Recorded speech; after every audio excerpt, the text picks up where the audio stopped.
Plus a lot of money. I wanted enough money to possibly not ever have to work again. And he said, we're going to have to do Class A drugs. And I said, yeah, I know. How can this be legal?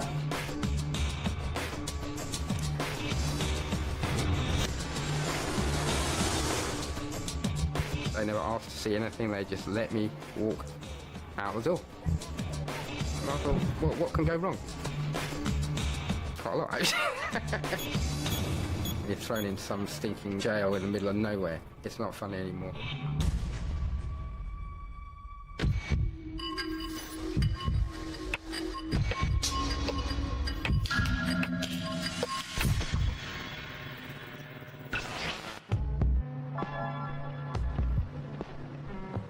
What for sort of normal, routine, run-of-the-mill place, unfortunately, but it is. I didn't want to stay. Did A-levels, and then it was like make your mind up as to what career you're going to do, and you know, it's very much people trying to push me into doing something that I wasn't ready for. I didn't want to settle down, have kids, you know, get a mortgage. I didn't want to do that. I didn't want to be stuck in a boring dead-end job in a bank or something. I wanted to go places and see it. But then I met Mary. It's very cold, actually. Yeah, back and get ourselves a nice little warm drink, yeah? Yeah. Mary was very confident looking. She was very tall. Men immediately sort of went like that when she came in the room. You know, I mean, everything that you could want about a girl, she had it. I could go cigarette. Very quickly, we set up home. Kind of all the things that I decided I didn't want. And yet, Mary was a very interesting person. I loved being with her. We had a great time, but we were in England. I fancy going out for a drink tonight. Well, why don't we just wait till next week when we've got our paychecks in? Well, I think that it's Friday night and we should go out and have fun. I do bar work in the evenings and at weekends. Did a cleaning job. We just never got to the point where we could even go for 2 weeks abroad. We were constantly in debt. I couldn't see an end to it.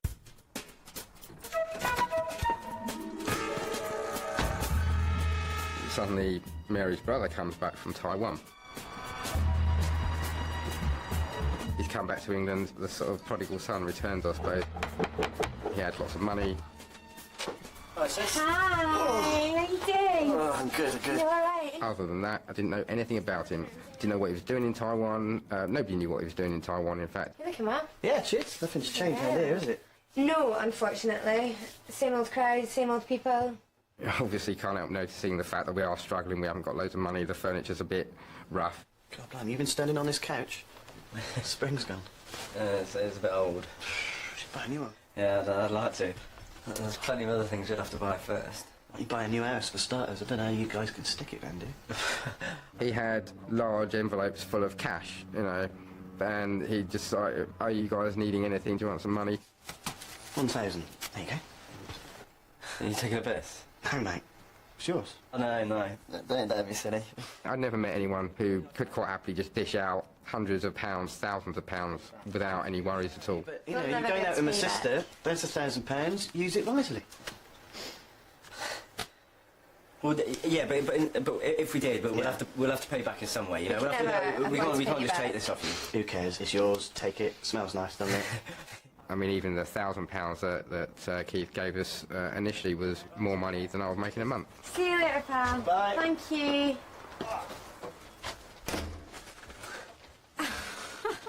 There's that head in there. Brilliant.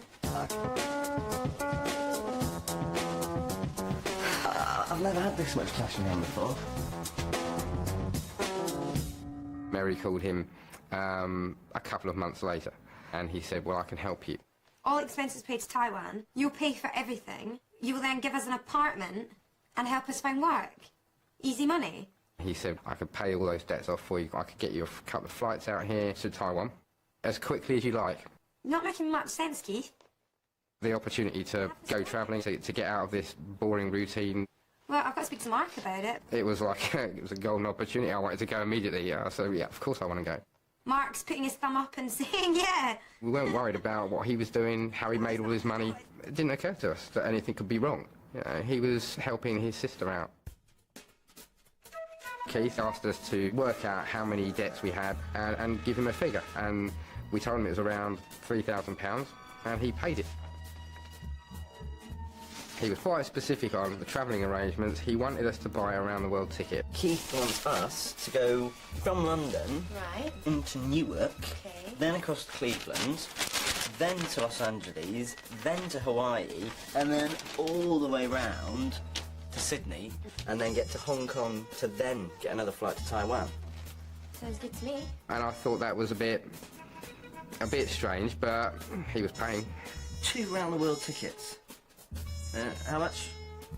That's fine. I was getting into the hang of it now. Put the phone down, call Keith, it's going to be 1,600 quid. And he also asked us to buy some decent luggage to travel with, and if he thought that we should buy expensive suitcases with locks, I wasn't going to argue. Why would I want to do that? I'm going on holiday. Really? After that, he was a bit more specific on the fact that he wanted us to go to Australia and stop there. There could be a million reasons why he's asking us to do this. It's not a huge problem. I don't want to be rude. I don't want to ask him, and start giving him a hard time. He's paid out all this money for us. Hi, Keith. Yeah, it's Mark. How you doing, mate? He then said that he did want us to collect something for him from Australia. What sort of thing? I was a little bit worried. I must admit that was a little bit worrying. It had got to that point. Okay. He did say to me, it's not drugs. It's not anything illegal. Don't worry. Oh, yeah, that's no worries then. That was fine from my point of view. That was all the assurance I needed. I said, okay, well, if it's not illegal and we're not going to get in trouble for it, then whatever. We were both very happy to be leaving. We just bounced out of that flat, gave the keys back. Terminal 1. We had around £2,000 in travelling expenses, but you can't beat that feeling of having more money than you need. We were the happiest people on that flight, I'll tell you.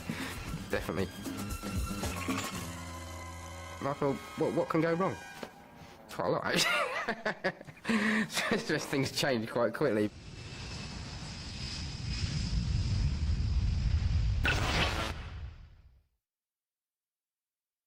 The best mashed potato, made with rich double cream. The best pork, blossom honey, and whole grain mustard sausages. The best onion gravy, with red wine and thyme. The best bangers and mash. The best range from Morrison's. Exceptional food for every day. More reasons to shop at Morrison's. My facelift fund. I'm working towards that. I nearly had the money for my facelift, didn't I? But the drive needed doing. If you haven't been, go. As a boy, it was his favorite place. Now, Any chance of a rope or a ladder? he's going back to discover the only thing that changed Burn in hell, rot in hell, you're my hero. Who said that? You liar. was him. This place doesn't suit my life. It is your life that doesn't suit this place. Russell Crowe. Every one of my memories takes place within 100 steps of this very spot. Are they good memories? They're grand. A good year. Just don't know what to do with myself. Don't know just what to do with myself. You'd think it would make sense. The less you eat, the slimmer you become. Actually, research shows that people who regularly eat a low-fat breakfast like Special K are more likely to be slimmer than those who skip breakfast. And don't forget, Special K is less than 2% fat. Eat breakfast, stay slim with Special K.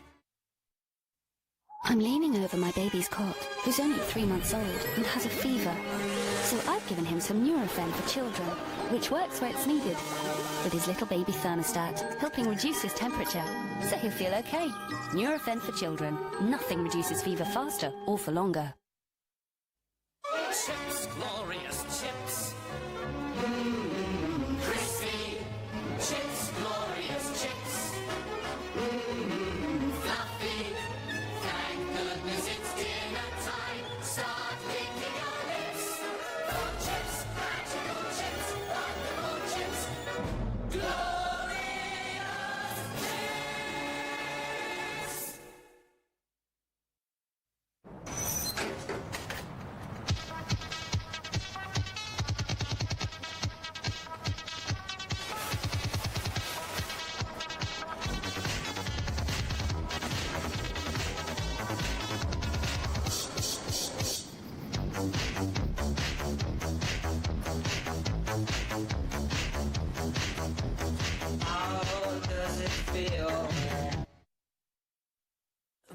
last will and testament of Mr. Moore. I, Frank Moore, being of sound mind and body, do hereby leave all my worldly wealth to Miss Sophie Ann Fox.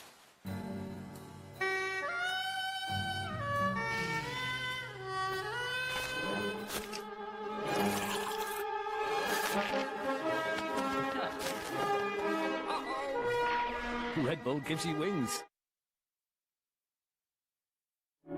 In 2005, extraordinary people met Juliana Wetmore, the girl born without a face. 1 year later, we returned to witness a pioneering operation that could offer Juliana hope for a better life. Building a new face, 9 o'clock next Monday on 5.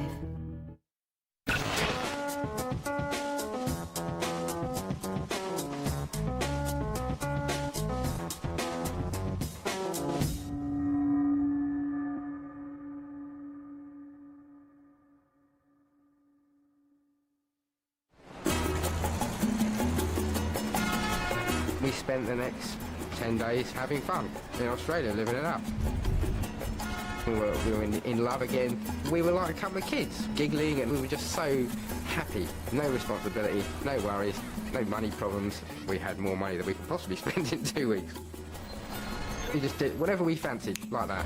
Taxi, you want to go somewhere? How much? $50? No worries. Excuse me? We just went out and ate in restaurants every meal.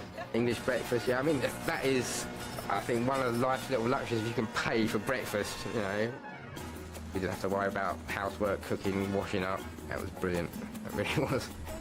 Playing by the pool, getting drunk in the middle of the day. Let's have another beer, let's get drunk. It's only 2 o'clock in the afternoon, but who cares? We're out, we're doing it, we're enjoying ourselves, we're in the sun, in Australia. Nothing could go wrong. Nothing. We thought. Till we got to the end of the holiday.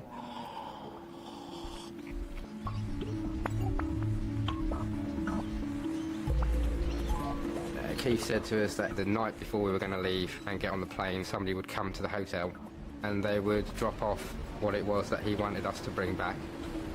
We had no name, he didn't tell us what time he was going to turn up, he just said, make sure you're in all that evening. Nearly 9:45.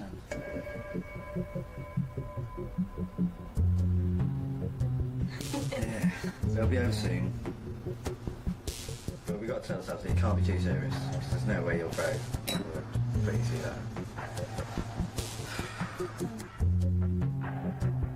It was around about 10 o'clock at night, it was quite late. There was a knock on the door, and we were both thinking, is this room service? Is this the guy?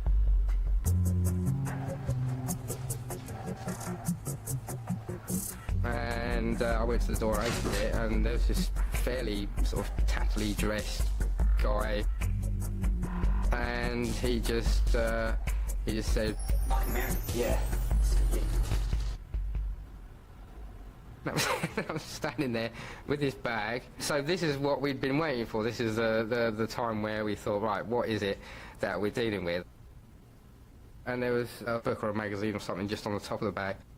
I went to the bed and just upended the bag. Oh my god. Oh my god. We counted it, and there were bundles of 10,000, I think. 250,000 Australian dollars in cash. It's the most money I've ever seen in my life. Fucking hell, that's a lot of money. And we were desperately worried about where he got all this money from. It looks very much like it's drug money. How can this be legal? Blatantly isn't. Initially I said, well, if there's anything that's remotely dodgy, I'm going to put it in my suitcase because I don't want you to get into trouble. I know it's your brother, but I'll take it, whatever it is. But it wouldn't all fit. There's no way I could get that much money in my suitcase and not make it obvious, you know, there had to be stuff around it. So we ended up having to use both the suitcases. It's too late to back out now. We're leaving tomorrow, we're going to get on the plane, and we're going to go to Hong Kong. We've got to do it.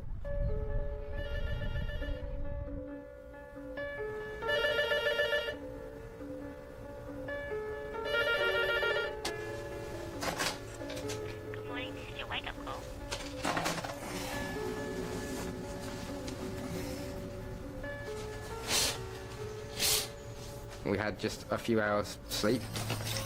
We had the bags that were already packed. did not leave these suitcases unattended for even a second.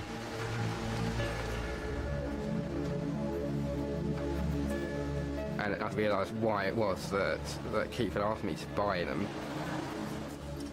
With that amount of money in them, they needed to be sturdy, they needed to have a lock. And to a certain extent, I was glad that we had bought them, because I wouldn't have felt safe carrying that sort of money in a rucksack.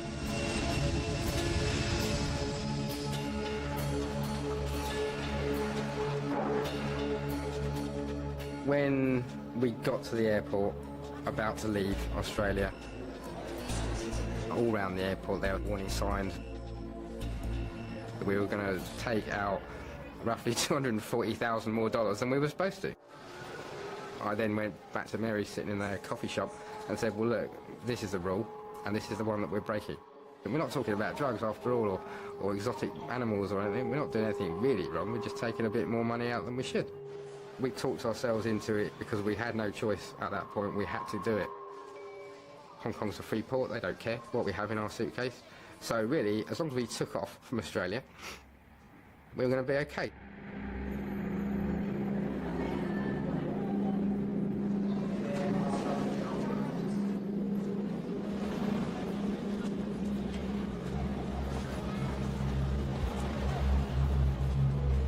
The most worrying bit was checking your luggage, because then it was out of our hands.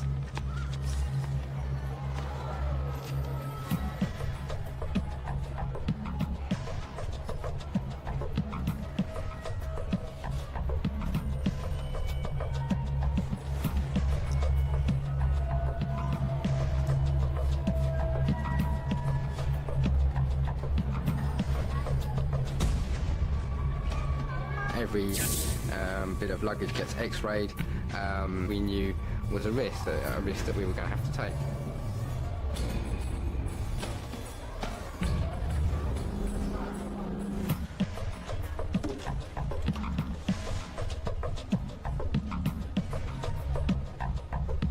And then we just had to wait until the flight took off, and that was just endless.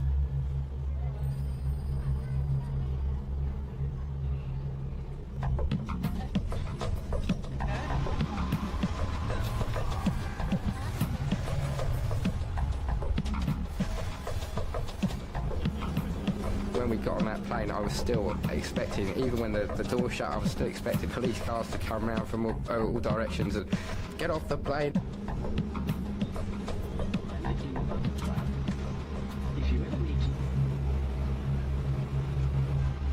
And as we were taking off, I thought, okay, we're taking off, but they could just turn the plane around and we could land again. And eventually we got over and out of Australian airspace, and then I suddenly went, we've done it, we got away with it. The luggage is on board, everything's cool. All we've got to do is land in Hong Kong and we're fine. That was probably the best feeling of the holiday. That was like, Christ, we got away with it.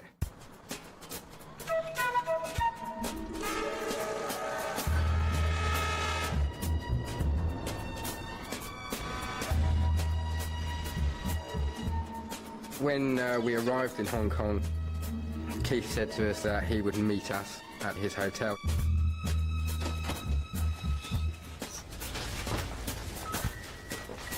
It was around $5,000 a night to stay in this hotel. It was kind of run-of-the-mill for him. He's like, yeah, it's quite nice here. Hey! Welcome to Hong Kong. Yeah. How you doing? He was smiling, we were smiling, we were relieved. It was all kind of hugs and smiles all round. So you had a good flight? Yeah. Alright. Bad. Possibly one of the most nerve-wracking flights I've had. Yeah, you could say that. Scared of flying? Keith did then say, you're going to have to give me all the money, and we had to get it all out. There should be more, yeah? Let's put it into 2 suitcases. It is a mail. Okay. Just give us an hand.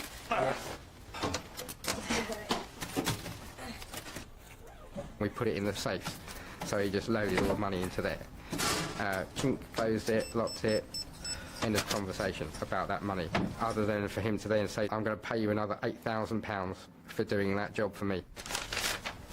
£8 grand. Sorry? How much? £8 grand. Here you go. That's for you. Take it, spend it, enjoy it.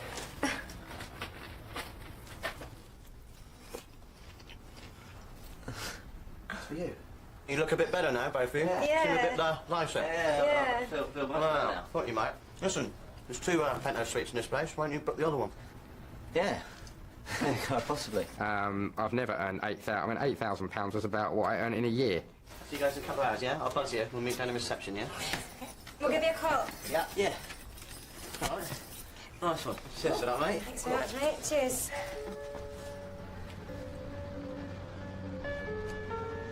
But when we get to Taiwan, that's it. We're making a vow, okay? Yeah. I like, yeah, I mean totally. it. No more dodgy stuff. Like, he's going that way, we're going that way. We were not going to do anything else for him, for any of his friends, anybody. Oh, I just can't believe he did that. And then we started talking about going to Taiwan. The conversation about the money was over. We were not going to mention it again. Yeah.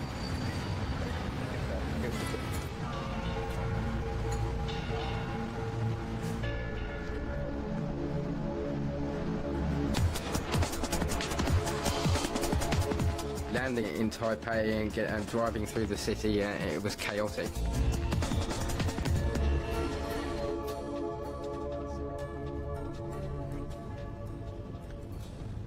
As we then started going up into the mountains, it was obviously then suddenly more peaceful, quiet, picturesque, lush, green mountains in a tropical country.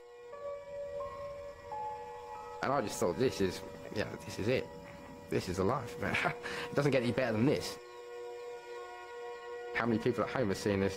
They're just going to the local pub and walking on those dreary grey roads with grey houses over a grey sky. I was totally ecstatic.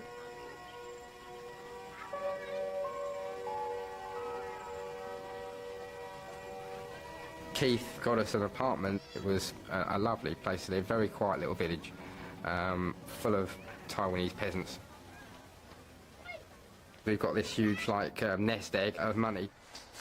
We had a great time. I was very happy. I think at that point, Mary was not sure being in that sort of country, and I said to her, give it a couple of months and, you'll feel better.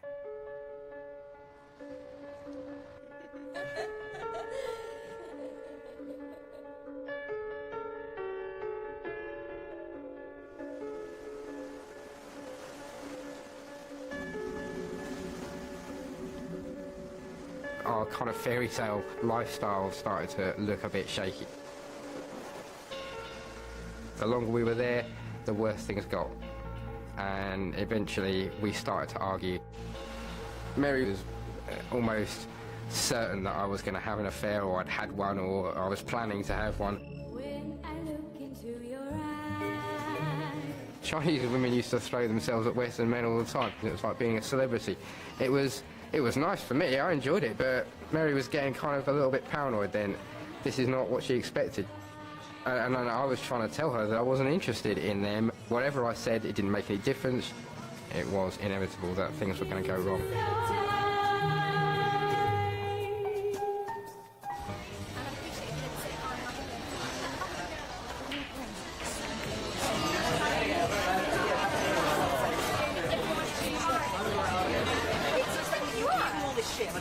Yes, you've been working all week. I come out with my plan and you're sitting in the whole night.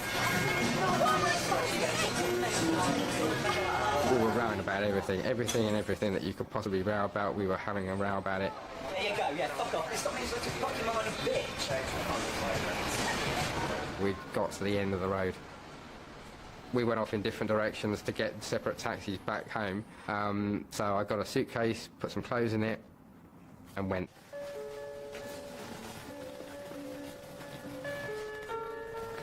We started off on this magnificent journey, this dream, and suddenly life just shattered.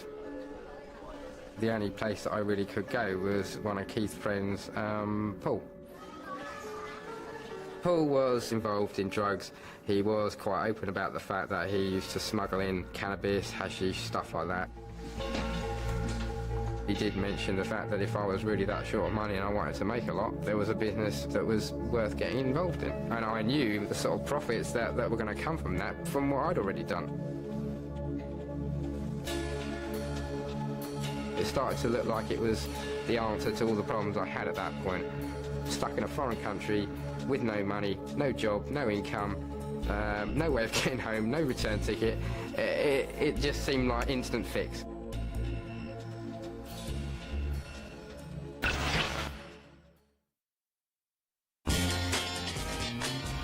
Hanging from a pine tree by my knees, sunshine through the shade. Nobody knows what it's all about. It's too much, man. Let it all hang out. Let it all hang out. Let it all hang out.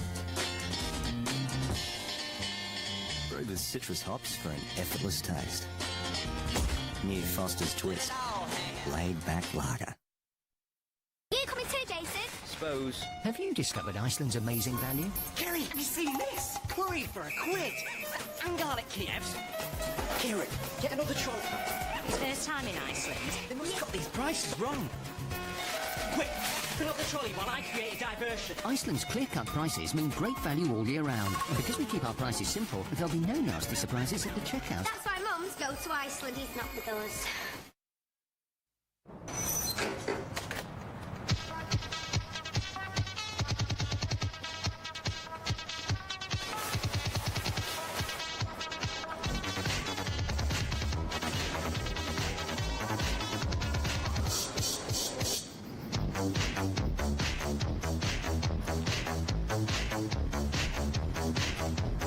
How does it feel?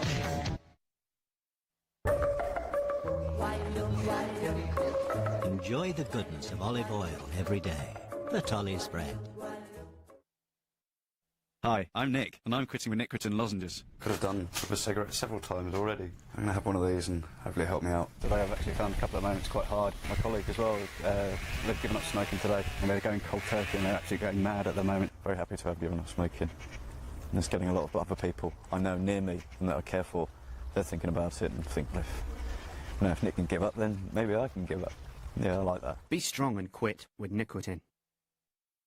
In 2005, And the award goes to... they conquered Broadway. The History Boys. The History Boys. The History Boys. Who else knows about this? Now, they're coming to the big screen. Really? The History Boys.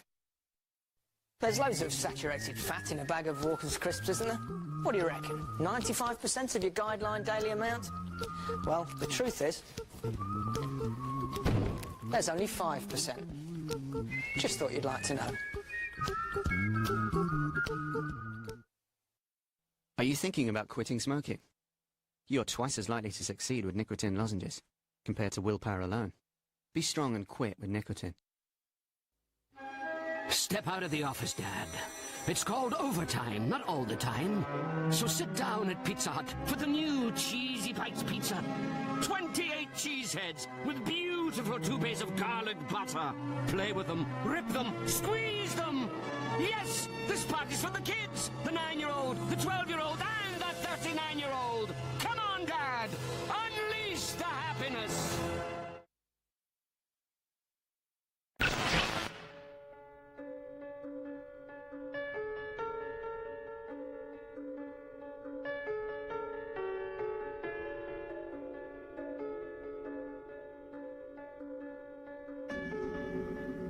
I wanted enough money to possibly not ever have to work again, to travel, to maybe invest in buying a house back in England. I wanted something that was going to set me up for life, not something that was just going to keep me going for a little while. We're sitting outside, smoking dope as usual. And I said to Paul, let's do a deal and make ourselves a decent amount of money. Are you sure? Yes. And he immediately understood that we were going to have to get involved in something which was going to be a little bit more dangerous and a little bit more dodgy. But the payoff was completely different. We're talking, $500,000. And he said, we're going to have to do Class A drugs. And I said, yeah, I know. And that was pretty much the crux of that conversation. It was no longer than 2 weeks after I split up with Mary.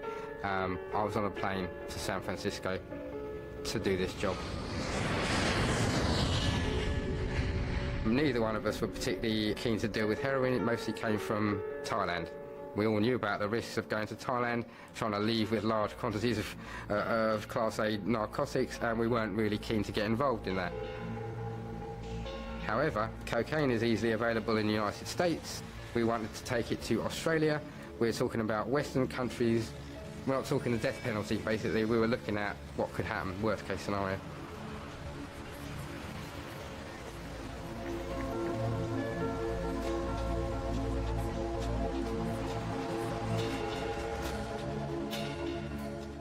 I checked into an ordinary run-of-the-mill motel in San Francisco. I was a little bit nervous, I was a little bit scared, but I was also quite excited and I felt in control of my life.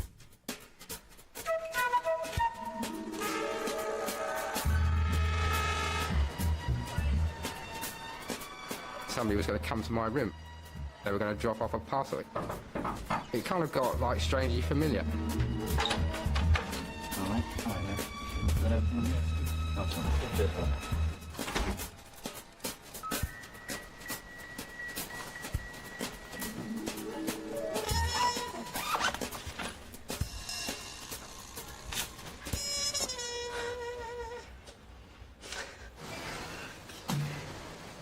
Inside the bag was a solid block of cocaine.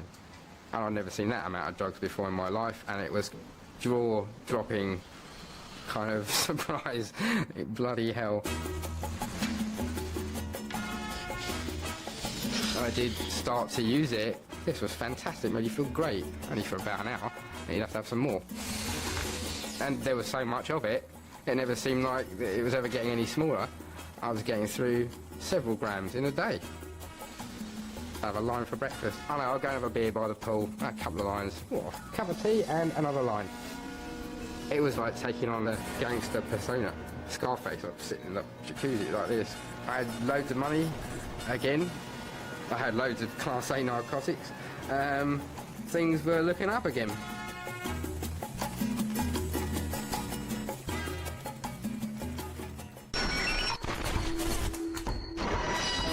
But as the week went on and I was doing more of this stuff, it seriously started to affect me mentally. I almost totally shut myself in my room. I got totally paranoid about the whole situation. Helicopters were going overhead spying on me. I felt everyone knew what I was doing. And I just did more and more, Charlie.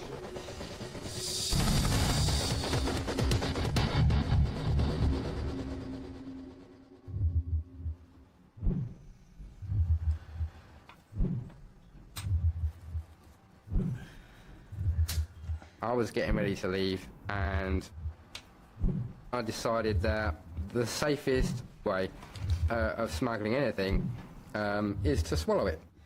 You have to wrap all the drugs very well in case they burst.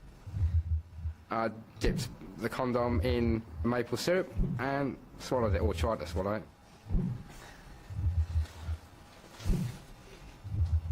Eventually I managed to force one down, and then another one, and then another one. By the end of the night I'd eaten 67, but that still left me with probably around half the stuff still unwrapped. It was too much stuff. On the morning of the day I was going to go, I came up with a rather rash, improvised plan. I taped the rest of this stuff around me. I thought, well, I mean, I should have done this in the first place. And I was now actually a little bit worried about having swallowed 67 condoms full of cocaine, because there was enough cocaine in there to kill me a number of times. I definitely started to feel a bit mentally unbalanced, I suppose. I wasn't confident of Paul's ability to get rid of it. He promised me that we could. We had no contact in Australia, and things were looking suddenly a bit less well arranged than they had when we started. I just wanted it to be over.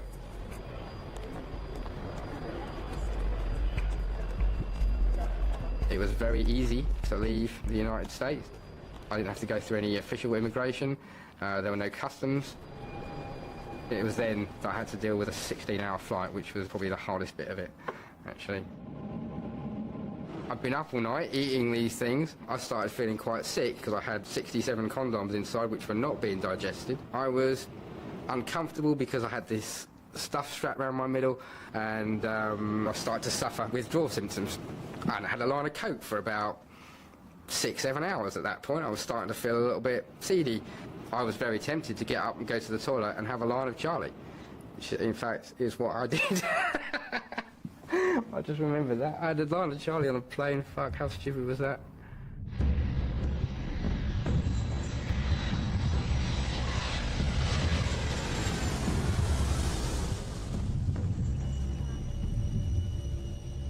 So arriving in Sydney, I was really emotionally drained, physically drained.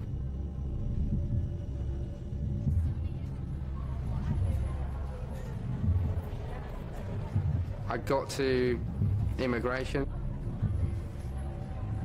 Good morning, sir. How are you today? Fine, thanks. I just wanted this guy to look at my passport and then let me go to customs.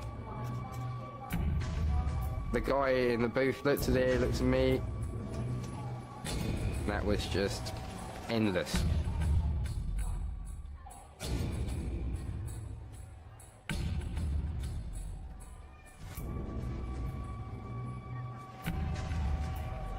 And your purpose is to visit to Australia today, sir? I'm just into importing and exporting sort of craft and handmade goods, things like that.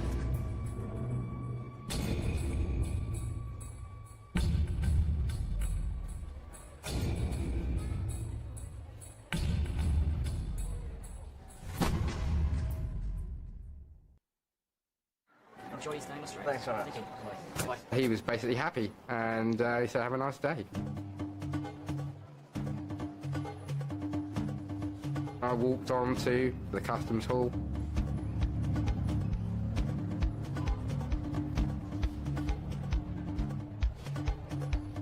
Oh, I'm here now. This is it.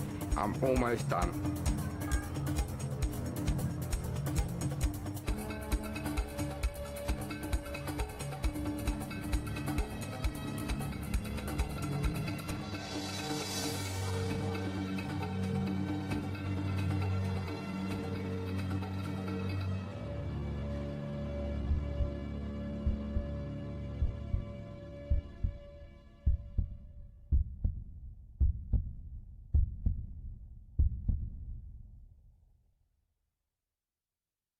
I was expecting somebody to at least stop me and have a look through my bag, but it never happened. They never asked to see anything, they just let me walk out the door.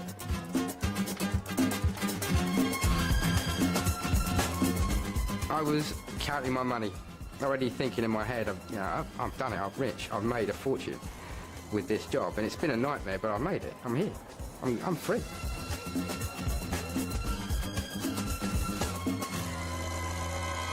So off I tootled towards the door. Excuse me, sir.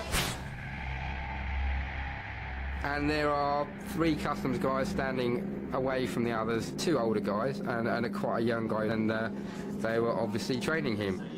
One of the older guys said to the younger guy, do you want to search him? He said, oh, well, maybe, yeah, I could do, couldn't I? Yeah. He said, well, it'd be good practice for you. I'm not at all worried at this point. Maybe a little worried, but I'm quite confident that my luggage is safe. Right, so I'll just be looking for your bag quickly. Yeah, go ahead. Sure, no, thanks. Yeah, just pop it up here for me, thanks. He got his little inspection gloves on, and he opened the bag, and he took everything out. You paid for you, right? Well, I'm just here on business, you know, I'm just here for a few days.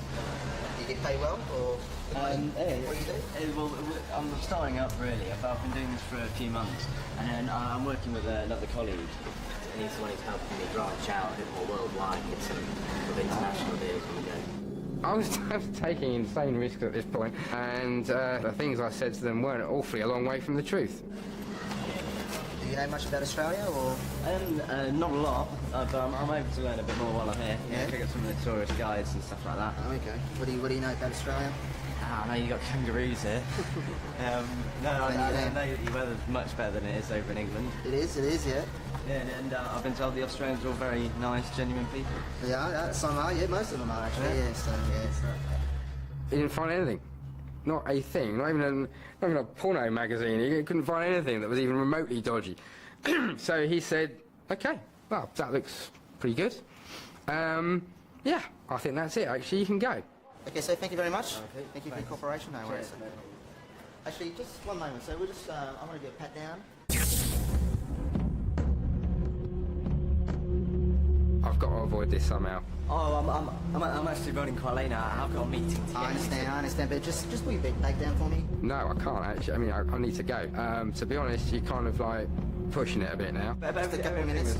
Yeah, I'm just back. Just need to do a quick back down. He wants to do it. I can't get around this. It takes really 2 minutes. Okay. Perhaps he might not feel it. Just get you to lift your arms. Thank you.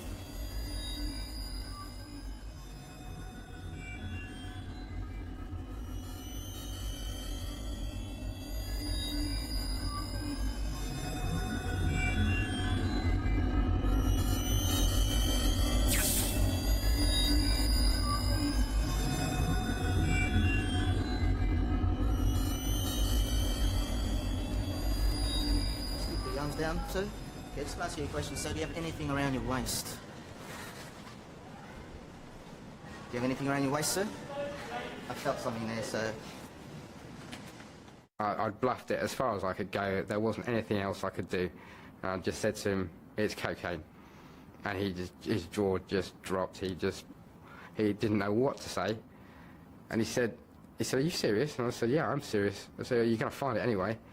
You've already found it. What am I going to do? Pretend it's like Beecham's powder or something. It's cocaine. I bought a whole load of cocaine from America. I'm telling you now, that's what it is.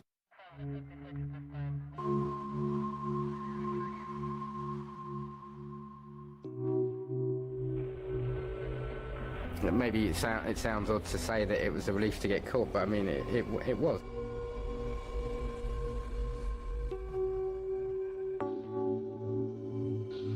There were no deadlines to meet, people to meet, dodgy deals to do. I was just dead tired and I just wanted to sleep. It was finally all over. The implications of what happened didn't really sink in. It didn't hit me that I'd been arrested for trafficking narcotics. I was just in my own little world. It was like out-of-body experience, almost like I was looking down on myself. They started telling me that the quantity which they'd found, which was something like 700 grams at that point, including the little bit in my shoe, which I'd obviously found. And I said, well, hold on a minute, guys, there's more than that. There's another 200 grams, and it's all in condoms, and it's in my stomach, I've swallowed it. And they just panicked like mad. He told me straight out that, yes, he'd swallowed something like 60 or more condoms of cocaine. And when I asked him how long he'd had them inside him, he said 45 hours. And I was of that opinion at that stage that he was in real need of urgent medical help. His complexion was changing. He was changing colour while I was looking at him. I thought literally that he was going to collapse at any time and die in the interview room.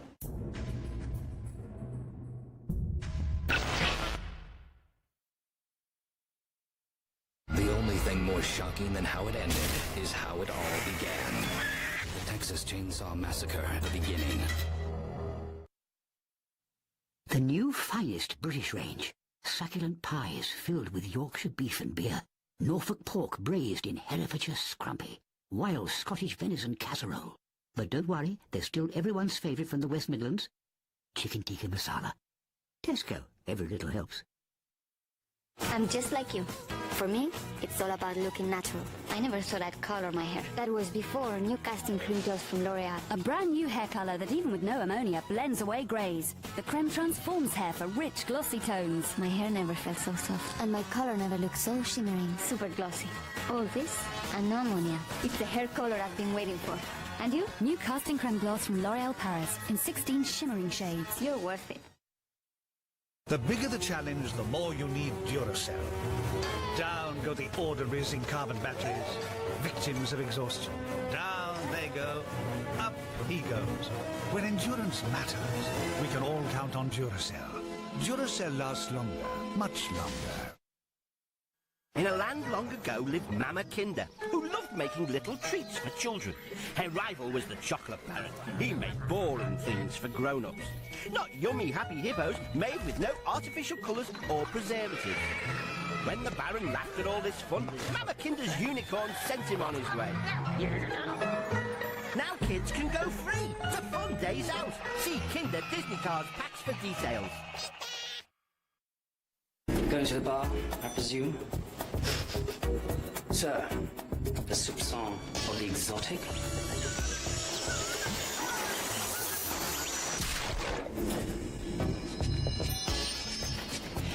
The epitome of excellence?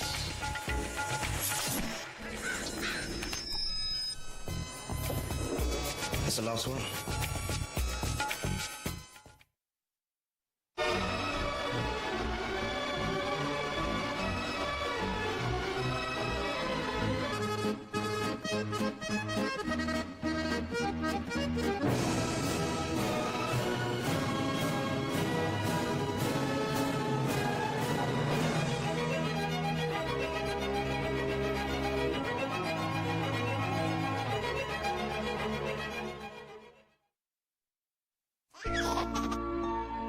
Enjoy the softness of new Fairy Fabric Softener.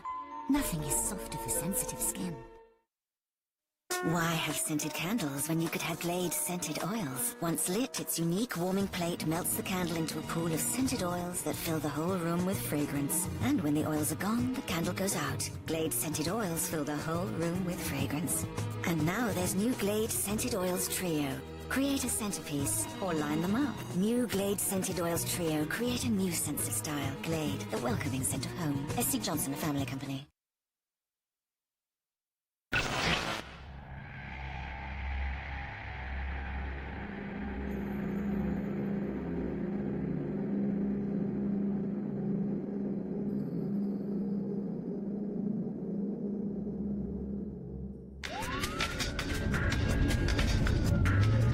They immediately bundled me into an unmarked police car with 4 big burly federal coppers, all armed, and took me straight to St George's Hospital. The next thing you know, there's a guy handing me a clipboard with an operation consent form on it, and he said, sign here, or you're probably going to die.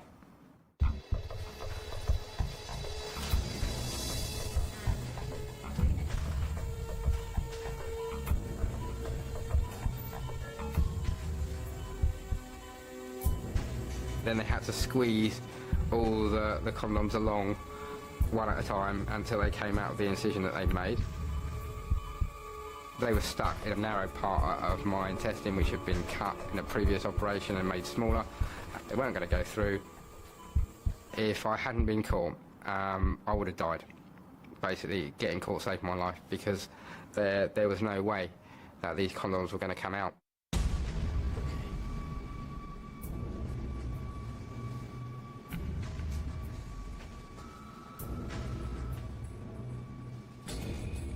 I was vaguely aware when I woke up that there were 2 guys with me, and immediately I realised that they were federal police, they were guarding me, I wasn't going anywhere.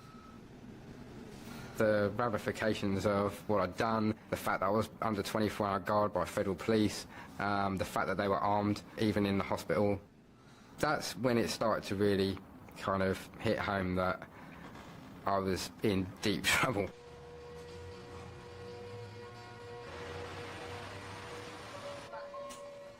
And I was actually then allowed to speak to my mother for the first time a month after I was arrested. God knows what she went through when she found out. I know anyway. I know she was appalled. It's not appalled, she wasn't angry with me, but she was just so upset that I could have died doing what I did. She was upset that I didn't just call her and say, can you buy me a ticket back home? She was probably one of the things she was most upset about. She said, why didn't you ask me for help? I felt really guilty for that reason, for putting her through it. Really guilty.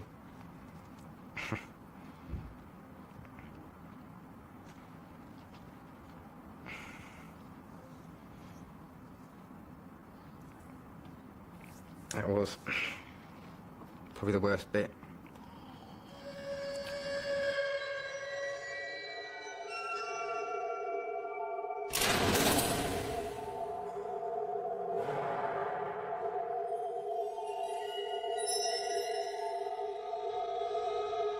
Being in jail was just